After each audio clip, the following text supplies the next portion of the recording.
डिंडोसी विधानसभा का कहीं ना कहीं वार्ड 43 एक हॉट सीट माना जा रहा है, क्योंकि इस क्षेत्र पर कई ऐसे दावेदार हैं जो स्वयं घोषित अपने आप को नगर सेवक मान भी चुके हैं। ऐसे में यहाँ के लोगों का जो रुझान हमने आपको कुछ समय पहले दिखाया कि लोगों का जो जो दिलचस्पी जो रुझान है वो कहीं ना कहीं विनोद मिश्रा जी की तरफ है। लेकिन बहरहाल इनको कई जगहों पर अभी भी प्रयास और मेहनत करने की ज़रूरत है, क्योंकि मिश्रा जी आपके यहाँ पे एक बहुत बड़ा एक बाहुल्य क्षेत्र है मुस्लिमों का। अभी तक हमने भी एक सर्वे निकाला, एक रिपोर्ट निकाला, तो कहीं ना कहीं वहाँ पर परिस्थितियों में आपको ज़्यादा मेहनत करने की ज़रूरत है। क्या लगता है आपको, उसके लिए आपने कुछ तैयारी की है? मुझे ऐसा लगता नहीं, क्योंकि चाहे पठानवाड़ी हो या इस्लामपुरा हो, और वहाँ पर देखेंगे तो जो हमारे दूसरे पार्टी के हों, जो मुस्लिम वोट के नाम पे तुष्टीकरण करते हैं और 70 साल उनका वोट लिए लेकिन उनका विकास नहीं किए, सिर्फ भारतीय जनता पार्टी और आरएसएस और मोदी जी और विनोद मिश्रा और देवेंद्र फडणवीस जी के नाम पे डराए, तो लोग समझ में आ गया है। क्योंकि हमारे मुस्लिम भाइयों को पता है कि जब विकास होता है तो उसमें भेदभाव नहीं होता है। उनका चाहे रोड हो, सीवर हो, चाहे बिस्मिल्लाह खान चौक से लेकर के चाहे डेपो तक या त्रिवेणी नगर तक रोड हो, रास्ता हो, जितने काम हैं मैंने किया हुआ है, भारतीय जनता पार्टी के नगर सेवक विनोद मिश्रा ने किया है। उनके सुख दुख में कोविड हो चाहे कुछ भी हो, तो विनोद मिश्रा और भारतीय जनता पार्टी के कार्यकर्ता खड़े रहे हैं। और जिसके घर की रिपेयरिंग से लेकर के कोई भी काम उन्होंने किया हो, होटला तक बनाया हो, कभी हमारे कार्यकर्ता चंदा और वसूली के लिए नहीं गए। जो अभी तक वहाँ पर उतरे हुए हैं, लोग पतरा लगाने का भी 5-5 हज़ार लिए हैं, होटला पे भी 35-35 हज़ार लिए। कुछ कैंडिडेट तो खुन्नस में इसीलिए उतरे हुए हैं। तो पूरा पठानवाड़ी में एक माहौल बनाया जाता है। एक दो वहाँ पे ठेकेदार है, वो ठेकेदार धर्म के ठेकेदार कौम के वास्ता दे करके लोगों को गुमराह करते हैं और खुद का झोली भरते हैं। और अब पठानवाड़ी का मुस्लिम समाज जाग चुका है। उनको मालूम है कि उनको धर्म के नाम पे, कौम के नाम पे अलग अलग जगह बेचा जाता है। क्योंकि हमारा पठानवाड़ी का मुस्लिम समाज भेड़ बकरी नहीं है कि आप कहीं पे भी लेके चले जाओ। हमारे पठानवाड़ी के मुस्लिम समाज को देखेंगे, चाहे बहनें हो या भाई हो, सब के सब रास्ते पर उतरे हुए हैं। जो वहाँ के अच्छे उद्योगपति हो या व्यापारी हो या पढ़े लिखे वकील हो, डॉक्टर हो, सब, या युवा हो, महिला हो, सब मेरे समर्थन में। वहाँ पे 3 ऑफिस उन्होंने खोला है, अपने पैसे से खोला हुआ है। वहाँ का नाश्ता पानी सब वो कर रहे हैं। वहाँ की जो लड़ाई है, हमारा मुस्लिम समाज, हमारे भाई लड़ रहे हैं, तो अब उनकी ठेकेदारी नहीं चलेगी। बीच में वो ठेकेदार का मुझे फ़ोन आया था जी, तो मैंने उनको बता दिया, वो बताया कौम का। मौला देखिए, आपके माध्यम से बता देना चाहता हूँ, उनको भी बताया और सबको बता देना चाहता हूँ कि हमारे पास सबसे अच्छे जो हमारे साथ में उतरे हैं, नमाजी उतरे हैं, सबसे अच्छे काजी उतरे हैं, सबसे अच्छे हाजी उतरे हैं, अच्छे से अच्छा व्यापारी उतरा है जो कभी किसी मंच पे नहीं गया, एडवोकेट, डॉक्टर सब है, युवा है, महिला है। हमारे साथ में इंजीनियर, कई इंजीनियर चल रहे हैं, सॉफ्टवेयर इंजीनियर, हार्डवेयर इंजीनियर चल रहे हैं। तो मुझे कोई चिंता नहीं है। 15 तारीख को दूध का दूध, पानी का पानी हो जाएगा। क्योंकि जो लोग दूसरे हैं वो भी तो 10 साल 15 साल नगर सेवक है। एक काम बता देवे, पठानवाड़ी का हर मुस्लिम उनसे पूछ रहा है कि एक आप बताइए 10 साल में कौन सा काम किए है और आगे क्या काम करने वाले हो। तो उनको तो बीएमसी की फुल फॉर्म ही नहीं पता होगा उन लोगों को या उनके ठेकेदार को। एमसीजीएम तो बहुत दूर की बात है, और डीसीपीआर और ये सब तो बहुत बड़ी बात है। अगर अभी आपके माध्यम से आपका चैनल पॉपुलर है और आपका प्रेजेंटेशन बहुत बेहतरीन है, तो शायद सुन करके कल एमसीजीएम का फुल फॉर्म याद कर लेंगे, बीएमसी का याद कर लेंगे, उसके बाद नया निकालेंगे हम लोग।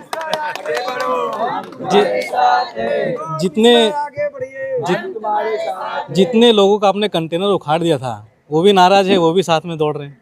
कंटेनर एक कोना आता है आपके प्रज्ञा मैदान के पास, अच्छा, तो सभी लोग जो कल, हाँ वो कंटेनर हाँ कंटेनर नहीं था, वो क्या था, वहाँ पे डीपी रोड है, डीपी रोड के नीचे अवैध कब्जा करके डॉक्टर बाबा साहब आम्बेडकर जी की प्रतिमा लगाकर और अन्ना भाऊ साठे जी, लोकशाही अन्ना भाऊ साठे जी और अपने क्रांति ज्योति महात्मा फुले जी, है ना, सावित्री फुले जी और सालवे उस्ताद सालवे भगवान, इन सब के फ़ोटो के नीचे एक वीडियो वायरल हुई थी कि दारू पी के महिलाओं के साथ में डांस कर रहे थे। मतलब महिलाएं बैठी हुई थी, लोग दारू पी के वहाँ पे नंगा नाच कर रहे थे। मैंने माना, मुझे पता चला, वीडियो आई, बार बार कंप्लेंट तो आ रही थी कि कोकनी पाड़ा में जो हमारी बहनें जाती हैं, हमारी माताएं जाती हैं, जो हमारी ताई जाती है, उनके साथ में छेड़छाड़ होती है उस नाके पे। लेकिन उस समय उद्धव ठाकरे जी की सत्ता थी, शरद पवार जी की सत्ता थी, कांग्रेस की सत्ता थी, महाविकास आघाड़ी थी। तो उनको लग रहा था कि जो चाहो किसी का चीरहरण करो, किसी को छेड़ो, किसी को मारो। इससे पहले वैसा ही होता था, 2017 के बाद बंद हुआ था, अचानक फिर चालू हुआ। लेकिन मैंने बताया कि अगर किसी बहन के ऊपर, किसी भाई के ऊपर अगर आँच आएगी तो विनोद मिश्रा वहाँ पर मिलेगा। और एक बार वो डेमोलेशन तोड़ने के लिए बीएमसी गई, उस समय के उनके नेता जयंत पाटिल साहब और सुप्रिया ताई सुले जी, उन्होंने फ़ोन करके वो डेमोलेशन रुकवाया। फिर मैंने बात किया, प्रेस कॉन्फ्रेंस लिया और उद्धव जी से डिमांड किया कि उद्धव जी, इनका चेहरा साफ करना चाहिए, इनके कॉल रिकॉर्ड्स बाहर करना चाहिए कि जब आप मराठी की बात करते हो, मराठी अस्मिता की बात करते हो, और जब आमचे महाराष्ट्रीयन जे भगिनी आहेत त्यांच्याबरोबर जर छेडछाड होत असेल आणि त्याच्यावर महानगरपालिका कारवाई करत असेल, तुम्ही कशाला थांबवता? आणि मीडियाने मला सपोर्ट केलं। एक हप्त्यानंतर परत कारवाई झाली आणि ऐतिहासिक कारवाई झाली। ते जमीन दोष झालं, जे स्ट्रक्चर आणि कंटेनर तुमच्याप्रमाणे होतं, जे कंटेनर और स्ट्रक्चर आपके हिसाब से था, उसको ज़मीन दोस्त किया। और फिर जब कोई गुंडागर्दी करेगा, फिर व्यापारी हो, महिला हो, युवा हो, उससे दादागिरी करेगा, छेड़ करेगा, तो अभी तो उनकी ऑफिस, मतलब गुंडों की ऑफिस तोड़ा हुआ है। डॉक्टर बाबा साहब आम्बेडकर की प्रतिमा लगा करके, महात्मा फुले जी की प्रतिमा लगा करके अगर वहाँ कोई दारू पिएगा तो हम लोग मानने वाले बाबा साहब आम्बेडकर, अन्ना भाऊ साठे जी के वंशज है, हम लोग कतई बर्दाश्त नहीं करेंगे, फिर तोड़ेंगे। इससे ज़्यादा होगा तो उनको भी तोड़ेंगे। तानाशाह बता रहे हैं आपको लोग, क्या तानाशाह फैला रहे हैं? एक डर का माहौल बनाने की कोशिश कर रहे हैं। जो गुंडे हैं, जो बदमाश है, उनके अंदर तो डर होना ही चाहिए।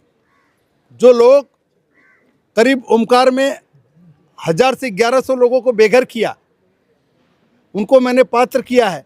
वो लोग भगवान पे कसम हाथ रख करके उन्होंने कसम खाया था कि हम सबको घर देंगे। लोगों को घर तो नहीं मिला। आज भगवान भी 6 भगवान, आप भी जाते होंगे, देखेंगे बिलेश्वर मंदिर में आज भी 6 भगवान खुले में। इन्होंने भगवान को भी बेघर किया और उन लोगों को पात्र करने का मैंने काम किया। आपको पता है कि आप लोगों के लिए लड़ते रहते, आवाज़ उठाते रहते हैं। जब वो रिजर्वायर की दीवार गिरी, उस 73 लोगों को अगर घर किसी ने दिया पुनर्वसन, तो मैंने किया। वो हमारे वार्ड के नहीं थे, तो काम मैंने किया है। ये लोगों से 5 लाख 6 लाख पात्रता के नाम पे बिल्डर से दलाली करने वाले लोग हैं, तो इनको डर तो होनी चाहिए। और मैं जाहिर बोलता हूँ कि मैं सेवक हूँ, नगर सेवक हूँ, और जो हमारे मतदार हैं, जिन्होंने मतदान किया है, जो अच्छे हैं, उनके लिए मैं सेवक हूँ। अगर कोई हमारे मतदार को डराने का काम करेगा तो हाँ, मैं उनके लिए तानाशाह हूँ। चलते चलते विकास की भी एक विकास की भी बात करें। आप विकास की नीति को लेके चल रहे हैं, लेकिन एक विकास है कि आपके पीछे पड़ गया, जो सामने के से या पीछे से कहीं ना कहीं आपको रोकने का प्रयास कर रहा है। क्या कारण है? कोई ना ही मैं किसी विकासक के विरोध में हूँ, ना ही किसी विकास के अब विरोध में हूँ। मैं विकास साथ में लेके चलता हूँ। आपको पता है कि मैंने जैसे बताया, कम से कम 1200 लोगों को पात्र कराया। कई बिल्डिंग में ओसी नहीं थी, ओसी दिलाया। कहीं पे डीम्ड कन्वेंस दिलाया। कुछ बिल्डर को लगता होगा, पहले सब बिल्डरों को लगता था कि मैं उनके खिलाफ हूँ, क्योंकि मैं लोगों के लिए खड़ा होता था। अब बहुत से लोगों को समझ में आ गया। अगर एक आध किसी बिल्डर को समझ में नहीं आया होगा तो उनको भी समझ में आ गया होगा या आ जाएगा बहुत जल्दी। तो किसी को भी डरने की ज़रूरत नहीं, चाहे व्यापारी हो, चाहे बिल्डर हो, चाहे कोई भी हो। अगर जो दलाली करते थे या करते हैं, उनको भी मेरा मैसेज है कि आप अगर वो सुधर गए, अच्छे से काम कर रहे हैं, जनता के हित में काम करेंगे, तो हम उनका भी स्वागत करेंगे, उनको भी कंधे पे लेकर के बैठेंगे। लेकिन भैया कम से कम हाथ जोड़ के बोलता हूँ कि अभी तो जनता को लूटना छोड़ दो, क्योंकि आपको 2017 में जनता ने उठा के फेंक दिया था, इस बार तो ज़मीन के अंदर गाड़ देगी। उनको भारतीय जनता पार्टी से मोहब्बत है, पार्टी को फंड देंगे, सेवा सत्कार करेंगे, लेकिन उनको विनोद मिश्रा चाहिए, क्यों? अब क्या कारण है, क्या दहशत है आपका उनके नज़र में? मेरी एक ही गलती है कि मैं लोगों के लिए खड़ा होता हूँ। बाकी बिल्डर को किसी से क्या तकलीफ होनी चाहिए, क्योंकि आज किसी का रीडेवलपमेंट है। आज कुरार के अंदर ये जो कुछ चुनाव में खड़े हैं या कुछ पार्टियां समर्थन में खड़ी है उनके, ये सब कुरार के अंदर पीटीसी का हब यानी संक्रमण शिविर का हब बनाना चाहती है। करीब करीब 40,000 संक्रमण शिविर बनेगा। उसमें से 3-3,500 आ गए हैं, 1,500 रेडी है, 13,647 का वर्क ऑर्डर निकल चुका है। और उसमें जब 30 से 40,000 लोग आएंगे तो रोड का क्या होगा, रास्ते का क्या होगा, डेमोग्राफी का क्या होगा, संस्कृति का क्या होगा, संस्कार का क्या होगा। कुरार के लोगों को घर बेच के भागना पड़ेगा। ये जो मुनाफाखोर है, ये जो फ़ायदे के लिए करते हैं, चाहे बिल्डर हो चाहे नेता हो, मैं उनके बीच में आ रहा हूँ कि मुझे कुरार को बचाना है, मुझे कुरार की लड़ाई लड़ना है। और पता है कि यहाँ पे शमशान भूमि ला रहे हैं कोकनीपाड़ा में, जो ओमकार के अंदर थी, वो शमशान भूमि यहाँ पर ला रहे हैं। वहाँ पे विरोध हुआ तो यहाँ पे ला रहे हैं। अब यहाँ पे विरोध हो रहा तो कहाँ ले जाएंगे पता नहीं। जब डीपी इन फोर्स थी, उस समय डीपी में सुधार का काम चल रहा था, उस समय उद्धव जी की सरकार थी, सारे लोग आए थे, मैंने बात किया। लेकिन यही लोग जो आज खड़े हैं, जो उनको समर्थन कर रहे हैं, वो बोले हमारी सरकार हम करेंगे। हमने एक पत्र दे दिया कि आप इसको डीपी में चेंजेस करा के लाइए, शमशान मत लाइए। लोग मकान मांग रहे हैं, शमशान नहीं मांग रहे हैं। आप तो उनको पहले से रास्ते पे ला दिए। लेकिन इनको काम करने की आदत ही नहीं है, इनको तो सिर्फ वसूली समझ में आता है। और डीपी का प्रोसेस ख़त्म हो गया, शमशान वहीं पे रहा। अब उन्होंने कोकनीपाड़ा में लाया है। और मैं आपको आश्वासन देता हूँ, आपके माध्यम से मैं लोगों के लिए लड़ रहा हूँ कि वहाँ से शमशान हटाना है, परमानेंट हटाना है। ना जानू बोए सारे में जाएगा, ना ही कोकनीपाड़ा मरेगा, ना ही कुरार में बनेगा। उसका हम डीपी रिजर्वेशन ही चेंज करेंगे, महिला आधार भवन बनाएंगे। तो मैं युवाओं के लिए काम कर रहा हूँ, महिलाओं के लिए काम कर रहा हूँ, जो बेघर है उनके लिए काम कर रहा हूँ, लोगों की रोजी रोटी के लिए काम कर रहा हूँ, पार्किंग हटाने का काम कर रहा हूँ, पोस्ट ऑफिस लाया, और मैं बीएमसी ऑफिस लाया, मैं रेशनिंग ऑफिस मंजूर किया, और डायलिसिस सेंटर किया, हॉस्पिटल का रिजर्वेशन किया। मैं तो लोगों के लिए कर रहा हूँ। और कुछ लोगों को लग रहा है कि विनोद मिश्रा को हटाना है, तो कहाँ से हटाएंगे? जनता हमारे साथ में। नहीं, इतना करने के बाद भी सामने जो उम्मीदवार है पूछते कि उन्होंने किया ही क्या है पिछले 9 साल में। उनसे कुछ लोगों को क्या होता है ना, कि जिसको दिखाई नहीं देता उसका कोई इलाज नहीं है। और 10 साल का सेल्फ ऑडिट करे, सेल्फ आत्मचिंतन करना चाहिए। एक काम बता देवे, मैं 1 लाख रुपया दूंगा, 1 लाख रुपया का इनाम दूंगा। या कोई जनता एक एक काम उनका बता के लाए कि उन्होंने जो काम किया, एक रोड बनाया हो, एक रास्ता किया हो, एक सीवर किया हो। उल्टा मैं कर रहा था तो विरोध कर रहे थे। तो उनसे क्या अपेक्षा करना? मैं ऐसे लोगों का जवाब भी देना नहीं चाहता, है ना। वो काम बताएं और 1 लाख रुपया, है ना, मैं दूंगा। ढूंढ के बताएं उनका एक काम कि उन्होंने किया, और कितने जन को, अब भी अगर बोल दूंगा, कितने जन को बेघर किए, कितने जन की दलाली किए, कितने जन को पात्र के नाम पे पैसा लिए, तो वो कम से कम 1200 लोग मिल जाएंगे। एक जाते जाते अंतिम सवाल, कहीं ना कहीं इस बार का जो चुनाव है वो भाषा विरोधी भी हो चुका है, मराठी अमराठी वोट का भी हो चुका है। ऐसे में क्या लग रहा है, वो उनके लिए लग रहा है कि मेरे लिए बाहुल्य है, मेरे पास सारे जो मतदार मेरी तरफ होने वाले, क्योंकि भाजपा जो है कहीं ना कहीं इसके समर्थन में नहीं आई, जो अमराठी जो वोटर्स है उनके सपोर्ट में नहीं आई, तो कहीं ना कहीं मत जो है, मत का जो डाइवर्सन होगा वो मेरी तरफ होगा और मैं जीत कराऊंगा। नहीं, देखिए कैसा है कि मामा मारिच हमेशा भेष बदलता था, उसको लोगों ने तभी भी पहचान लिया था, अभी भी लोगों ने पहचान लिया है। और उन्होंने जो 1200 बेघर बोल रहा हूँ, तो उसमें जो बेघर करने का काम किया उसमें 70% महाराष्ट्रीयन ही थे। सिद्धेश्वर नगर में जो 6 परिवार को उनका घर अपने नाम पे करा के लिया और उनको तोड़ने के लिए सारे के माध्यम से नोटिस भेजा, 6 के 6 महाराष्ट्रीयन हैं, सब मराठी भाषिक है। अगर उसको किसी ने पात्र कराया तो विनोद मिश्रा ने कराया। 1200 लोगों की लड़ाई लड़ रहा है तो विनोद मिश्रा लड़ रहा है। और जो ओमकार के 150 लोग महले के नाम पे उनको अपात्र किया गया, अगर उनकी कोई लड़ाई लड़ रहा है तो विनोद मिश्रा और एडवोकेट गायत्री खानविलकर लड़ रही है। और ऊपर से कोई समर्थन कर रहा है तो देवेंद्र फडणवीस जी महाराष्ट्र के मुख्यमंत्री वो कर रहे हैं, पालक मंत्री कोई कर रहा है तो आशीष शेलार जी कर रहे हैं। और नीचे आप देखेंगे तो मुंबई में जिसके नेतृत्व में लड़ रहे हैं, चाहे मराठी भाषा हो और चाहे मराठी को सम्मान हो, चाहे मराठी जो बेरोजगार युवक हो उनको कॉन्ट्रैक्ट की बात अगर कोई करता है तो भारतीय जनता पार्टी के नेता, अगर किसी ने टेंडर दिया होगा तो एकमात्र मैंने दिया है। तो हम लोग सबको लेकर के चलते, यहाँ पे कोई बात ही नहीं है। बस इनको कोई काम किया नहीं है तो भावनिक इनको मुद्दा करना है, मराठी और उत्तर भारतीय दक्षिण भारतीय बात करना। हम लोग तो भारतीय की बात करते हैं, हम सबका साथ सबके विकास की बात करते हैं। यहीं पे कई चेहरे मिल जाएंगे। पूछिए ओमकार से हैं, धनराज रोड़े जी, आप महाराष्ट्रीय न कंधे से कंधा मिला के चल रहे हैं। गौरव जी है, हमने लोगों को संस्कार दिया, उन्होंने क्या किया, लोगों को नशाखोर बनाया। हमारी लड़ाई नशे के खिलाफ है। अनेक एग्जाम्पल मिल जाएंगे यहीं पे अभी सुशीला ताई थी, कहाँ होगी आप पूछ लेंगे। अगर उसको किसी ने बेघर काम करने का काम किया तो यही नेता थे, यही महाराष्ट्रीयन विकासक थे। अगर उसको आधार और सहारा दिया, और कांग्रेस की महाराष्ट्र की महासचिव रही हैं और देखो घूम रही हैं। हमने कभी नहीं बोला कि हमारे साथ में घूमिए, आप भारतीय जनता पार्टी ज्वाइन करिए।